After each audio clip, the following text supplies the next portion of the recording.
గృహయోగం, వాహన యోగం. జాతకంలో 4వ స్థానం బాగుంటే, అక్కడ లగ్న శుభులుగా ఉన్న గ్రహాలు పాపులు చూడకుండా ఉంటే, ఆ లగ్న శుభగ్రహాల యొక్క దశలు కాకుండా ఉంటే గృహయోగం ఆ స్థానంలో చక్కనిసరిగా ఆ యోగం ఎవరికి ఉన్నదో వారి పేరున గృహ నిర్మాణం చేసుకోండి. చక్కగా జీవితం సుఖవంతమవుతుంది. చాలామంది గోచార రీత్యా వచ్చినటువంటి గ్రహ ఫలితాల చేత గృహ నిర్మాణాలు చేసేస్తున్నారు.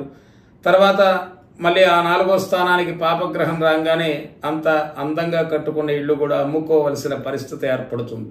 ఎప్పుడు కూడా ఇల్లు కట్టాలి అనుకున్నప్పుడు భార్యాభర్తల జాతకంలో ఎవరి జాతకంలో అయితే కనుక ఈ 4వ స్థానం బాగుందో వారి జాతకం ప్రకారంగానే గృహ నిర్మాణం చేయండి, బాగుంటుంది.